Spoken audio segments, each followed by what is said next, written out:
Hey everyone, I'm Christy. Welcome back to the channel. In today's video, I'm going to be covering the 7 steps that you need to take in order to go back to Bali during this whole COVID pandemic. Before we get started, I'd really appreciate if you guys liked this video and subscribe to the channel.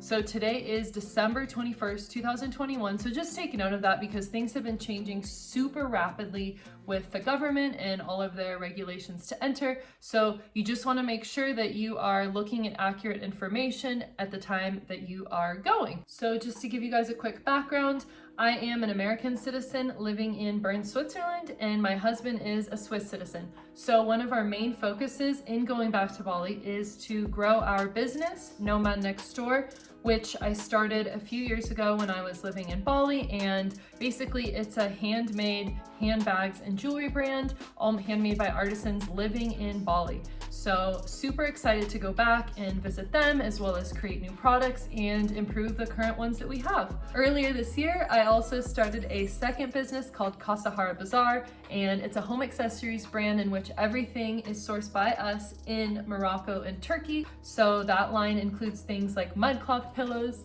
like this one, and kilim rugs, kilim pillows, cactus silk, poofs, and yeah, super excited to see what Bali has for home accessories. If you guys want to check out either of those websites, I will link them below along with a special YouTube exclusive discount code for you.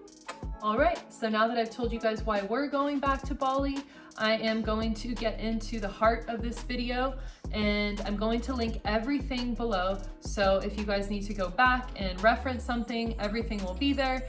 So the first thing that you're going to want to do is go to the website welcomebacktobali.com, and this is going to give you all of the current entry requirements and restrictions, basically all of the information that you need in order to come to Bali, such as like the visas, the quarantine requirements, PCR, all of the forms, everything. So they do update that website quite frequently, so you should be able to stay up to date. And yeah, make sure that you keep checking it before your departure to Bali, just because things keep changing. So that is a super helpful tool. Also, I do know right now there are a few countries on the list that are restricted from entering Bali, so just make sure to check that before you go through the trouble of doing the rest of the steps. So the second thing that you're going to want to do is apply for the business visa.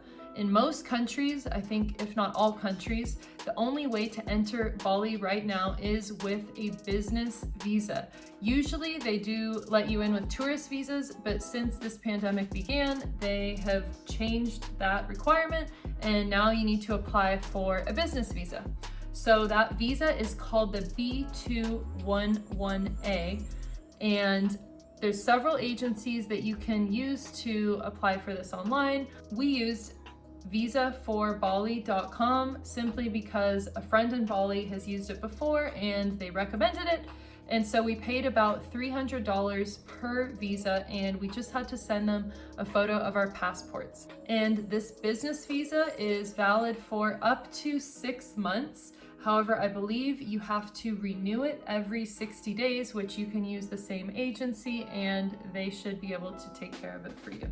So the first thing we did was apply for our business visa, because without a business visa, you can't go to Bali. So they recommend applying for the visa first before booking your flights or doing anything else.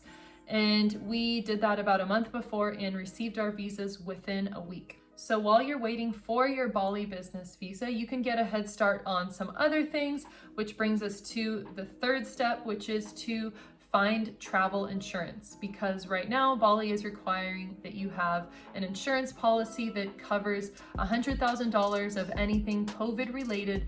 So we searched around online, looked at some different travel insurance agencies, and in the end we chose the Nomad Insurance by Safety Wing.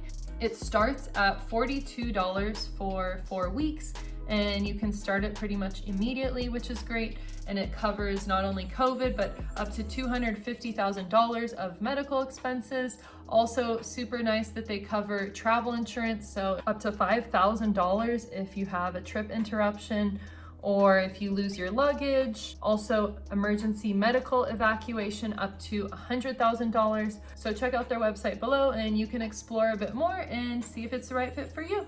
The fourth step was actually one of the more confusing ones for me. You're going to need to go to the Peduli Lindungi website and create an account with them, and then you can download the app on your phone and you'll have access to the e-hack form in this application in which you need to fill out in order to enter Indonesia. And you're also going to need to convert your COVID vaccination certificate into an Indonesian one. Right now, Indonesia is requiring that you have at least 2 vaccinations in order to enter. I believe if you're unvaccinated, you can't even come into Indonesia right now. I don't know, maybe that'll change in the future, but that's the case as of right now. So the fifth thing that you'll want to do is start looking into quarantine hotels. So I wouldn't book your quarantine hotel until you have confirmation that your Bali business visa was approved, but you can go to the website called quarantinehotelsjakarta.com, and that will give you a list of all of the approved quarantine hotels in Jakarta. And so basically they range from $500 per person for the entire 10-day period up to thousands. And so we wound up picking the Windham Casablanca Jakarta hotel, and we decided to spend a little bit extra to get a little bit larger room. So it's 70 meters squared and we are paying $1,280 for the full 10 days. And that includes the 10 days at the hotel, 3 meals per day, 2 PCR tests, 1 at the beginning, 1 at the end, as well as 5 pieces of laundry per day. And they also have 4 different menus to choose from for each meal. I believe there's an Indonesian, a Korean, a Western, and a vegan. So for us, that was very important so that we had some different food options to choose from and we weren't just stuck with one thing. And it also includes airport pickup for when you arrive in Jakarta at the airport, so they will then transport you back to the hotel. So the 6th step is to book your flights. So we went on over to skyscanner.com and basically just searched Zurich to Jakarta, and we were kind of like flexible any day within a week, and we ended up finding one for $480 one way from Zurich to Jakarta with Qatar Airlines, a 16-hour flight. And so we wound up booking that one. Just make sure that you don't book your flights until you have received your Bali business visa. We wanted to make sure that they had a flexible change or cancellation policy just in case something came up, like we couldn't go or we got a positive PCR test, something like that. So yeah, just make sure to check that out before you book your flight. This is Christy coming at you from the future. A second part to this is you'll want to book a ticket out of Indonesia. When we arrived at the airport, they asked us for proof that we were leaving, and so we had to book a quick, flexible ticket from Indonesia to Singapore to show that we were leaving the country. And then they asked us again when we were going through immigration coming into Indonesia. We didn't see this information listed on the Welcome Back to Bali website, so just make sure that you come to the airport prepared. So the 7th and final step is to get your PCR test, which you need to do up to 72 hours before your departure, no earlier than that. And also you'll want to get all of your documents in order, so like your business visa, your travel insurance, your QR code for your quarantine hotel. I forgot to mention that. They will send you a QR code once your reservation is confirmed, and at the airport they will ask you for that QR code to make sure that you are really going to quarantine. I printed out all of these documents, and just in case something were to happen at the airport, like our phone dies or who knows, it's just easy and safe bet to have them all printed. So that concludes today's video. Make sure that you like and subscribe to the content if you found it helpful, and if you want to see more content like this, it's a way of supporting the channel.